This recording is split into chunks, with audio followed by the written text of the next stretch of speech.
Ladies and gentlemen, welcome back to another episode of Idiosyncratic Fables, a part of Wilderness Fire Productions, where we are cultivating the passion for books, audiobooks, and storytelling.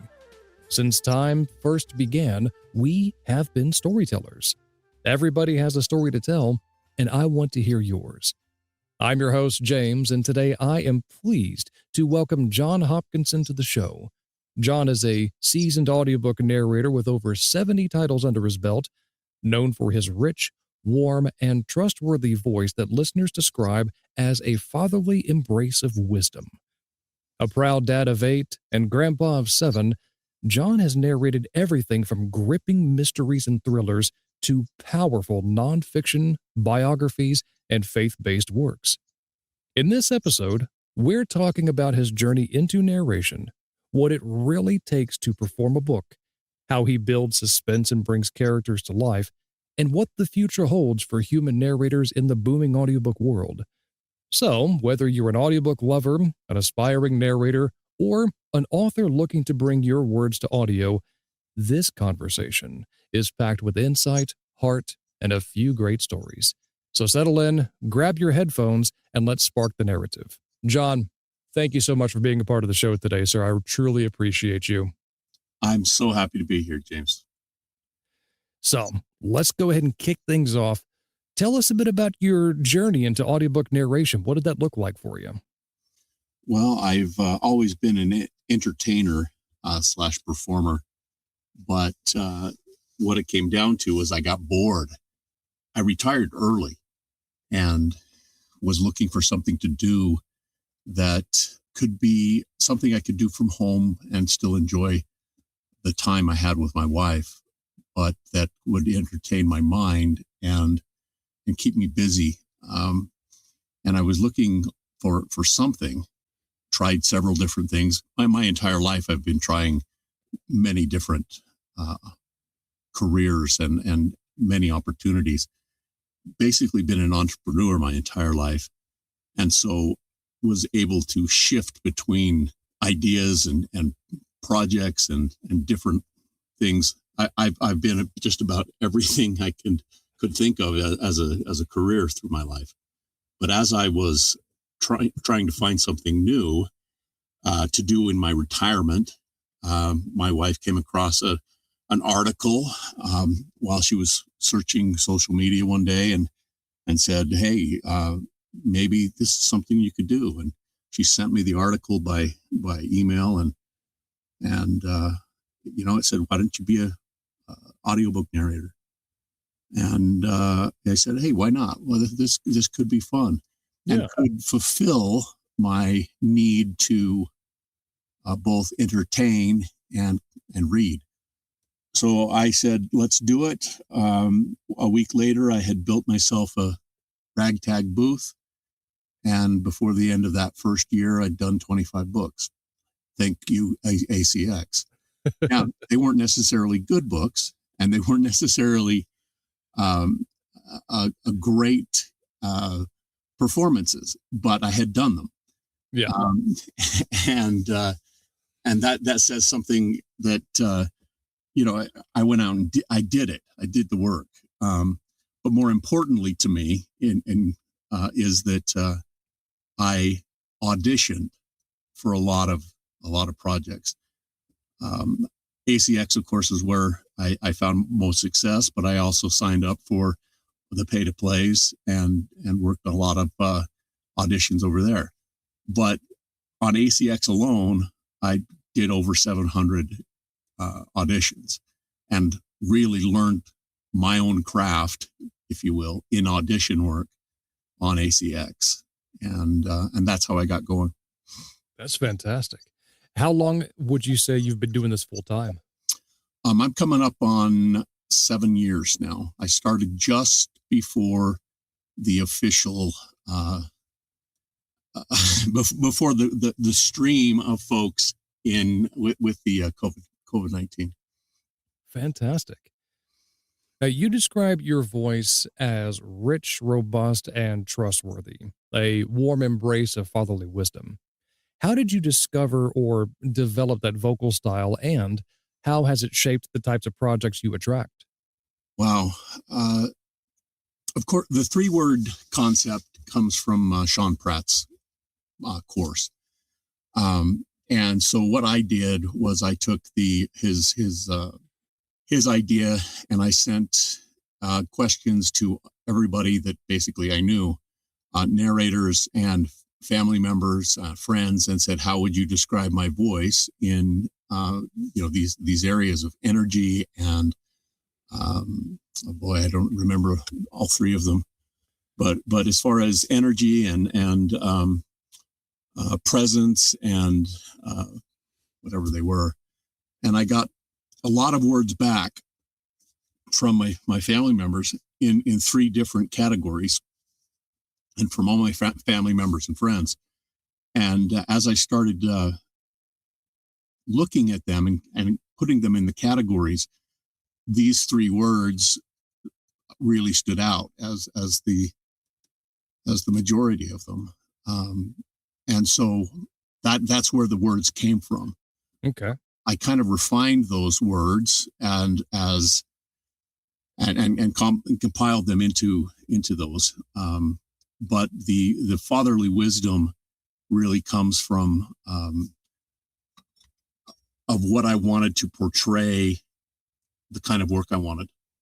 Right. The work I want to do is portraying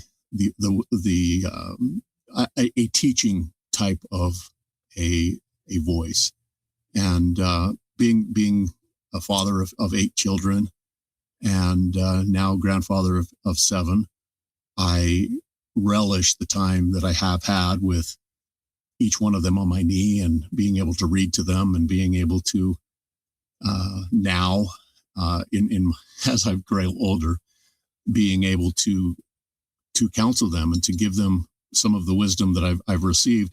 Not that I'm necessarily wise, but at least be able to counsel them and give them some of the counsel that I have.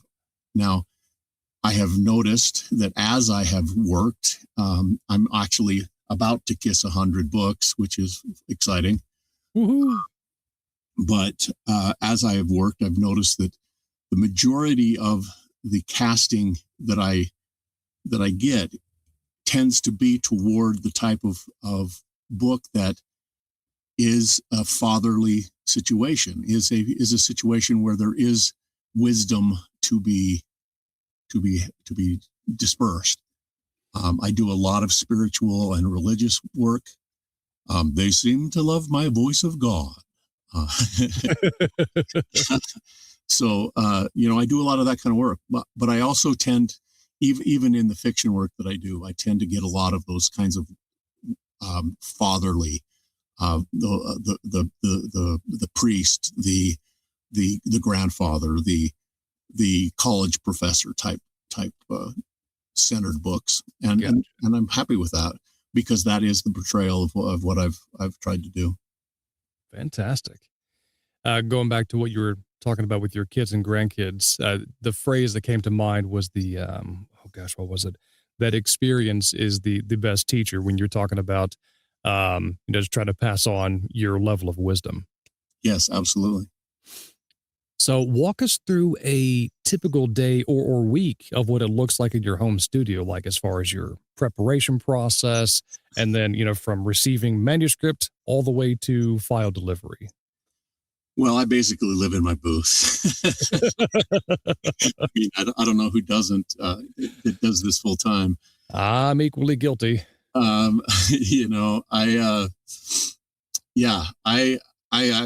I start in my booth early, most days before 8 o'clock, if not before 7 o'clock. I'm in here, and I do everything within my booth. My booth is 6x6 and 7 feet tall, and very comfortable to work inside. So I do everything in here. I do all of my prep in here. I do, my pre-reads. I do my manuscripts prep, where I mark them and divide them. I go through and divide my scripts into about 9,000 word sections, and so that I can record 1 hour at a time. Okay. Whether I do that 1 hour one day or two of those chunks each a day, depending on what's time frame I have. I record. I try to record at the minimum of 1 hour per day, but I do that, like I say, in blocks, in those 9,000 word blocks. I tend to run a little slower than most people. I read slower. I think my average is about 8,500 words per minute or per hour. Okay. Which is something that I keep track of very religiously. I spend most of the morning in the booth recording. My voice is very it's durable. I tend to be able to run into the late afternoon recording, at which point I shift to other things. I have a lot of different projects going on, as you know. So not only do I do the book prep, but I also have those other projects that I'm working on. I do a lot of my reach outs and whatnot. Also, just in the later afternoon, after my voice starts to notice the strain on it. So I live in an area where there's an HOA, and so every Tuesday morning is when I focus my my reach outs and my emails, because the HOA has a lawn mowing, and I can't record during that period. So until about noon, I'm absolutely wiped out in the booth. I can't record anything. So Tuesday mornings are forcibly a paperwork day. I'm learning that from spring until about early fall, Fridays are starting to turn that for me as well, because we have we're not in an HOA, but just down the street there's a set of condo type houses or duplexes, if you will. Yep. And they have the literally round the clock powered lawnmowers that Oh yeah, I can hear, and it's just that just enough of a low hum. I'm like, Yep. dadgummit, okay. I totally relate. Yep. Yep. And Kills then me these days. oh gosh. And then depending upon the climate during the winter, we also have snow blowers. So I have to time that as well. Yeah, I can't predict the snow removal as well as I can the lawnmowers, because they use the big trucks and come in and do that. And yeah, but yeah, the lawnmowers, that's definitely predictable. So It's a headache for sure. yeah. Now, you specialize in mystery, thriller, and nonfiction. How do you approach building suspense and tension in thrillers versus delivering clear, engaging narration for biographies, self-help, and other nonfiction texts? Well, I mentioned Sean Pratt earlier, and his course is absolutely essential to anybody who wants to do nonfiction. Is my best recommendation, because he teaches that nonfiction is not static. It's not boring. And approaching nonfiction like you would a book of fiction, in the fact that you've got different aspects of the text that you need to attack differently, is key in nonfiction. And that is that you've got different types of ideas that you're presenting as you're going along. Sometimes you're teaching, sometimes you're explaining, sometimes you've got basic statistics that you have to just run through. And understanding who your audience is with nonfiction is super important, so that you are being able to cater what you're saying to the listener. And that's key in knowing also that the reader is wanting to be entertained in nonfiction. That's key. Going back over to mystery thrillers, building the tension. I think the biggest mistake that people do in mystery thrillers is they try to build the tension so high and then forget to bring it back down. Mm. They, so they're trying to do it way up high, and then they don't know how to bring it back down to a normal level, and trying to do everything at a 10, 10, 10, 10. Whereas, even in a stressful or suspenseful scene, they need to be, moving up and down within the scene. So, there's only maybe 2 spots in the entire scene that need to be maybe only a 9, not even a 10. And the rest of it needs to be hovering somewhere down below that and coming back up to it and down and up and down. And I think that's really the most important thing that many, many new narrators don't do, is that they don't understand how to be able to manipulate the scene such that it's not always screaming at you. Right. Makes sense to me. Yeah. Character work in dialogue-heavy books, such as romance or mysteries, can be tricky. Yeah. How would you say you differentiate voices without overdoing accents? Well, I don't have a lot of accents at my disposal yet. I'm still working on that. I work more on differentiating characters without accent. That's more of my specialty. I guess specialty. I don't know if that's a specialty or not. But I tend to character cast by celebrity. Okay. Not only by celebrity, but by celebrity cast member. So, it might be, I can't believe Nicolas Cage comes to mind, but Nicolas Cage in this movie or that movie, or somebody in this particular character, so that, and over the last 5-7 years, I've taken images of those characters, and then I've taken those, I found them online and taken them and put them in a folder. And then I've written next to them, or typed, if you will, what it is about that character voice that I find, for me, different. And then what it is that I need to do in myself to produce that difference. Gotcha.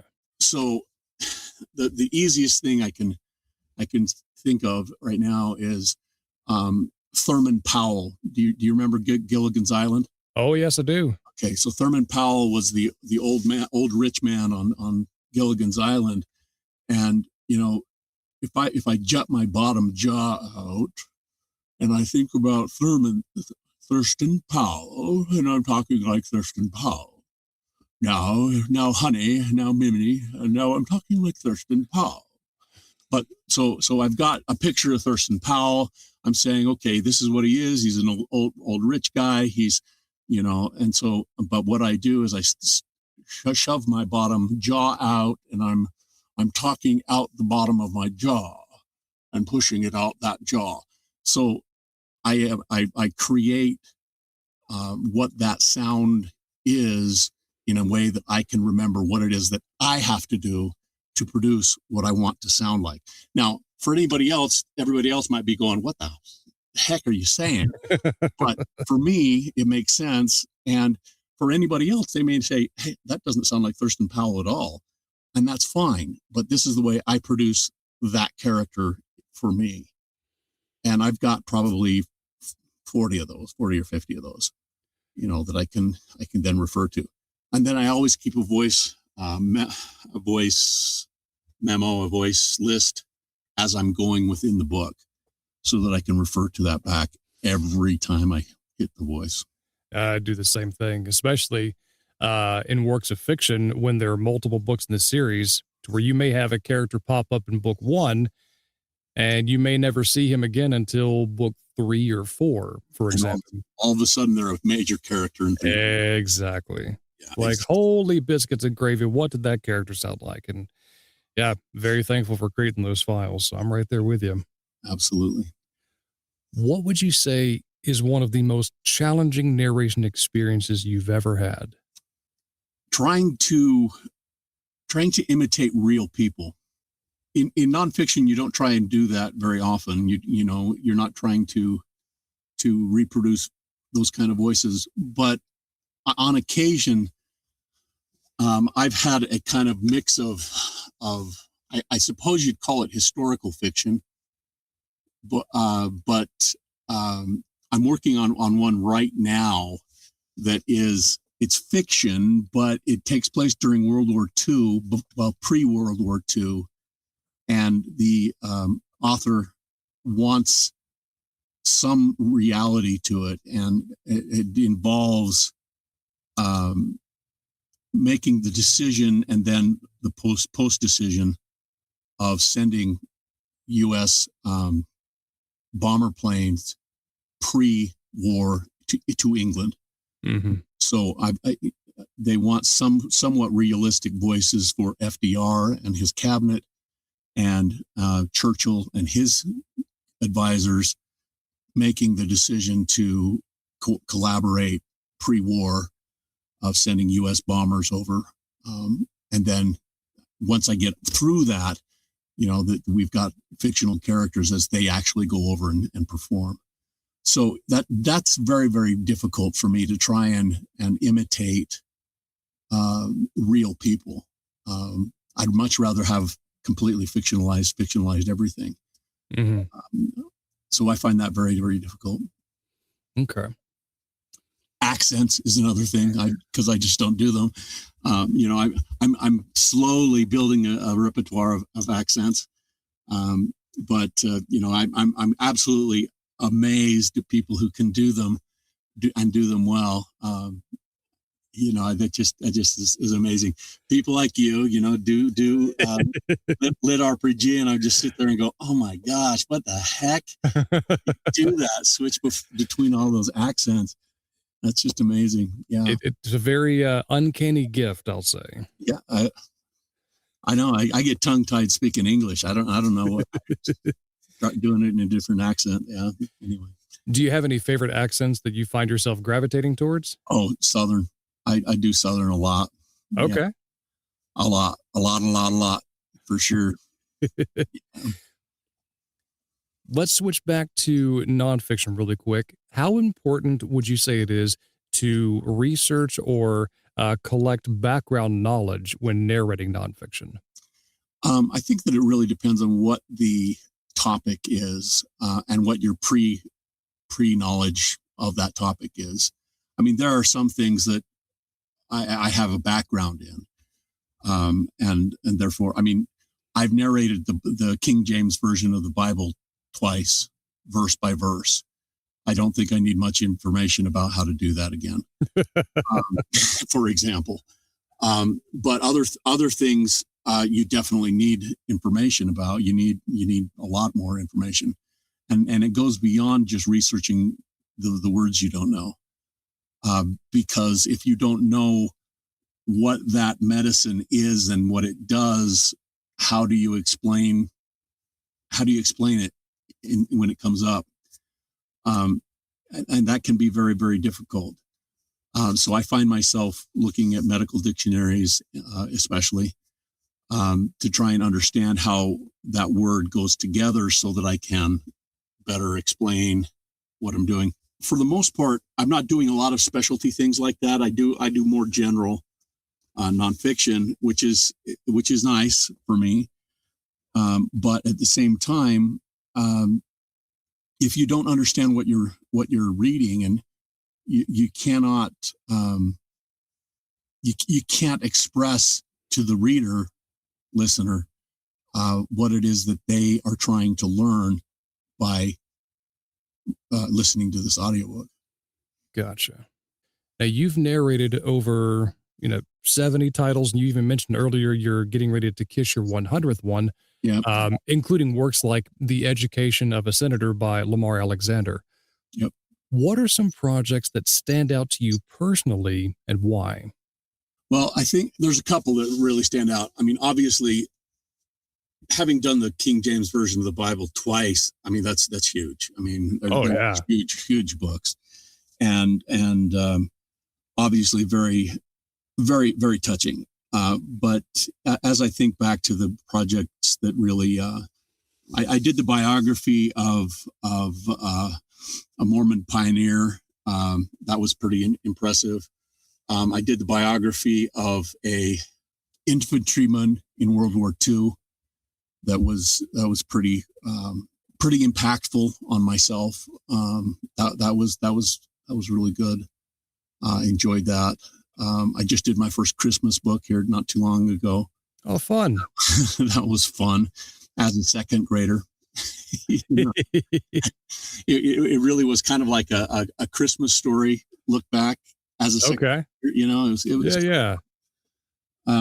But I think that I think that the book that was actually most impactful on myself, it was again, it was a spiritual book, a Christian book that looked at the miracles of the Old Testament. Okay. And although like I said, I've done the King James version of the Bible a couple of times, this was a very intimate look at just these miracles of the Old Testament. And it really highlighted some things that, had not been obvious to me before. And that was probably the most impactful book of the things I've done. Fantastic. Are there any books or authors that you've narrated that you think more people should know about? Wow. Wish I would have previewed my list.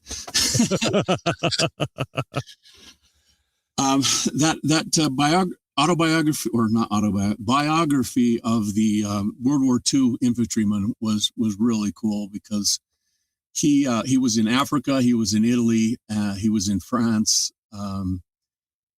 he was in the 287th Battalion, which was the frontline battalion that was. They weren't in Normandy, but they were that frontline battalion in every skirmish and everywhere. And it was pretty amazing, some of the things he did. And that's probably the book that I would say, hey, if you could only listen to one of the ones I've done, this is the one, because it was so impactful that way. Yeah. Very, very cool.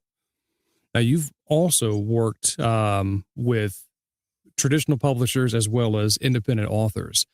What are the differences in those experiences for you, and what advice would you give to indie authors hiring a narrator? Well, do your homework. Number one, make sure that they understand the process more than just the narration, because your narrator really should be the one that helps guide you through it. And if not the narrator, then that they're going to put you in touch with the proper production team to do so. And one or the other, because there is more of a process than just getting the files. And I think that's an important part of a narrator's job with an indie author, is to make sure that they have the information that they need to be able to get the book actually out there and into market, and to guide them as to how to get it to market in a way that is actually productful. That's not the right word. that is actually, that's not the right word. That actually produces a result rather than just sits there in the market and is stagnant. Productive, that's the word. It was actually productive. There we go. I knew there was a word. I word all day long. Don't mind me. You know what? We should create a new word. Right? I hate that one. Anyway. Oh. So for those of you listening in Merriam-Webster's dictionary, productful, write it down. Please. We're staking our claim today. Oh my goodness. I'm almost embarrassed, but not really. I'm equally guilty, John. It's okay. Anyway, yeah, I mean, I think that's an important part, is that the narrator needs to understand what the process is and be able to help the author through the process. And that could be just to hand them off to a production company to get it, or to help them through it themselves. Okay. And that actually brings us back to Audiobook Empire. Audiobook Empire, Spoken Realms. are probably the two biggest that I hear narrators working with to be able to do that. They're both production companies that take independent authors and really with kid gloves help them along and make the production of an audiobook and take it to market. I personally use Audiobook Empire for my public domain projects to take it to market. Jess Herring over there makes it real easy for me. And we've worked together for so long that it's kind of a no-brainer anymore. But also Stephen over at Spoken Realms, he's a great guy, and he does the same kind of thing. And so, yeah, that's that question and beyond. Gotcha. And for the listeners out there that aren't familiar with Audiobook Empire or Spoken Realms, these are two additional platforms to where audiobooks can be distributed, not just through Audible, Amazon, or iTunes, but distributed wide to many, many other platforms. Yeah, right now I think they're sitting at about 34 total that they distribute to. Yeah, that is fantastic. So the audiobook industry, as we're getting into that next topic here, has grown tremendously. What trends are you seeing right now as far as production quality, listener preferences, or even, dare I say, AI narration? And how do you think human narrators like yourself fit into the future? Well, I am actually kind of in a weird spot with that question. I don't think AI is going anywhere. I think it's actually going to get better, and it's going to be a real problem for us human narrators, and it's going to become very, very selective as far as who is going to be able to continue. I think that the good news is that it's going to take away all of the bottom feeders, all of the folks that are right now, taking those jobs at $50 a finished hour. Right. But I don't think that it's going to take away the work, the real work that talented narrators are taking right now that are fulfilling. It's definitely, I saw a post here not too long ago that said something to the effect of, let's leave the AI voices to the AI written work. And I think that that's a great idea. If a human has written the book, then let's have a human narrator narrate it. And that's a great idea. But I don't think AI is going anywhere. It's going to get better. I think as a narrator, you need to protect yourself from being scraped and being used. And you need to get your talent better so that you can be in the upper echelon rather than one of those people that gets sucked up. I completely agree. Yeah. 100% agree. Now, you're also very active in the Utah audiobook narrator community as far as live events, conferences, etc. Yep. What's the value of that local work, and how has it helped your career? Wow. The Utah Audiobook Narrators is kind of an anomaly. It's a informal formal group. It's just a bunch of us that got together. It started in, I want to say 2018, and it just invites everybody that we know. And, there is nothing, no structure there. It's just a bunch of us that get together. And it's the absolute best thing that I have ever found. And I am so grateful for it. We have a monthly phone or Zoom call that we get together with on the first Friday. Last I saw, we had about 85 or 90 members. Oh, wow. All originally in Utah at the time that they joined. Several are now outside of Utah, but they were in Utah when they joined us.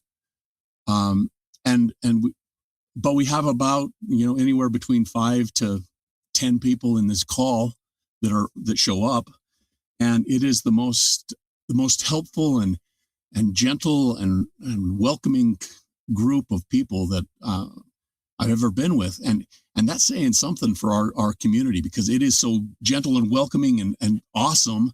In the entire community is so cool, and this group is just that much tighter, being the fact that we're just have this one more thing in common, right? And that we're here and we're close. And I would probably say, I don't know, three out of 4 months we also do a lunch, and we do it.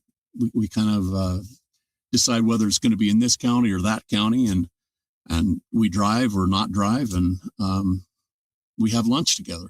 And again, there's 3 or 5 of us, 6 of us, and we just sit and have a conversation. It's kind of like an accountability group that's not really an accountability group, but it's just people that are interested in talking about audiobooks and being interested in each other's lives. And it is absolutely fabulous. When I joined in 2021, it was the best group decision I had made in my career. Because not only did I learn from them, but they influenced me in so many ways, and a shout out to Nancy Peterson, BJ Harrison, MFA, Tim Jackson. Those 4 core narrators have just had such a huge influence on me and the way I approach work and the way I deal with people. And it's just been absolutely important and amazing to be associated with them. It's just awesome. They are absolutely fantastic people, every single one of them. Yep. Yeah. So let's see, 6 years ago now, MFA said, "Hey, why don't we have a conference? Why don't we do something as a conference?" And so she and Nancy put together our first mini conference. It's a 1-day event that we do over Labor Day weekend, and so we do a mini conference. We bring in somebody from the industry to talk with us. We've had PJ Auckland with us. We've had Jesse Bickford. We've had Eric Black. We've had Christine, and I've forgotten her last name right now.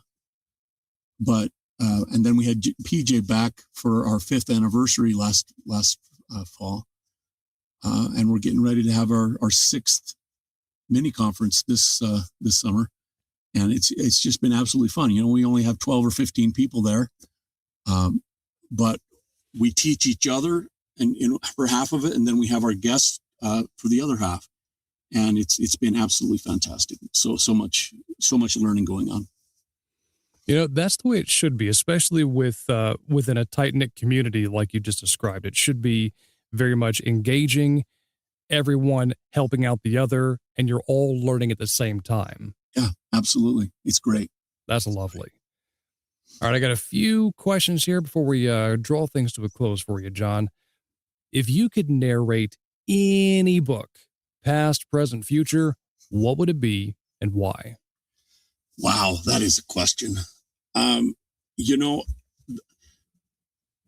have some favorites that I would love to narrate, but at the same time, I would never want to, because the narrations of them already are so awesome. Right. But I would love to do it. Something like Lord of the Rings, I would love to narrate. But have you heard Andy Serkis do Lord of the Rings yet? Yeah.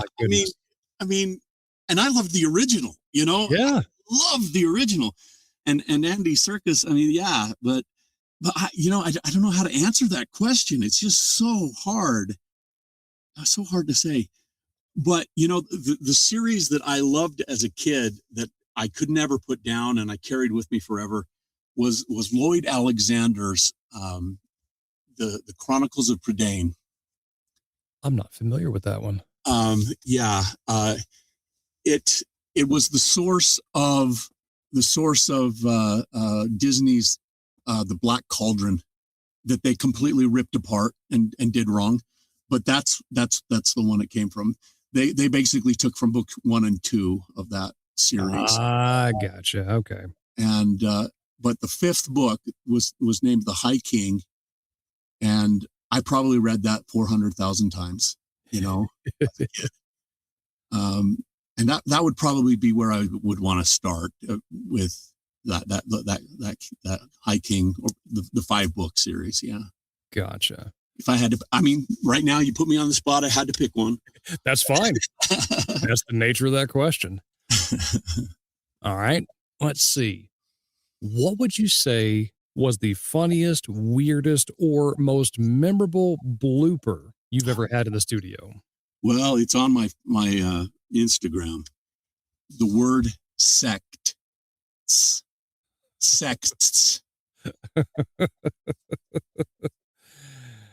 Try it. Sects. Yeah, it's very, very challenging. Sects. Yep. Sects. Yeah. Sects. Sects. Sects. Yep. Sects. Sects. Yep. Oh. SECTS. That's a tricky one. Yep. And there's a word after it was hard too, but sects. Yep.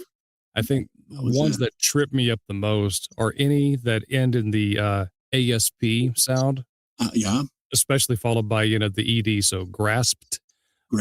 Yeah. Oh, that one gets me all the time. Absolutely. Because I want to just breeze right through it, and my mouth fumbles every time. Absolutely. Yeah. I don't know. Have you seen that skit by that? I don't even know where it's from. Studio C, where they do edited it. Yes. Who edited that one? Edited it? Yes. Edited it. Yep. Yep. Absolutely. All yeah, right. but sects, that's the one. Oof. That's been the worst so far. All right. And finally, John, where can listeners find your work? And what's coming up next for you? Well, I've got about 75 books on Audible, and everything. I believe everything else is on Libro FM. I'm available at johnhopkinson.com. And my next project, let me think. I've got my next one is a fictionalized, again, autobiography of a gentleman who had teen epilepsy. He dealt with that. So it should be good. I'm currently booked until the end of July, which I'm excited about. New auditions coming in every day. I'm really excited about that too. Love that. Outstanding, John. Thank you so much. Hey, John, thank you for being a part of the show. I truly, truly appreciate you, sir. You're welcome. And thank you, dear listener, each and every single one of you for tuning in today. If you enjoyed this episode, I ask that you please rate it, review it, and subscribe, because it's going to help us reach more storytellers just like you.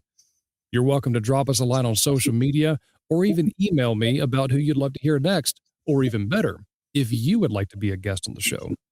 Also, I host a Discord server where I showcase my behind-the-scenes work of audiobook narration with author permission. I should put that in there. The link for that is going to be in the show notes. Feel free to click on it, because I would love for you to be a part of that community.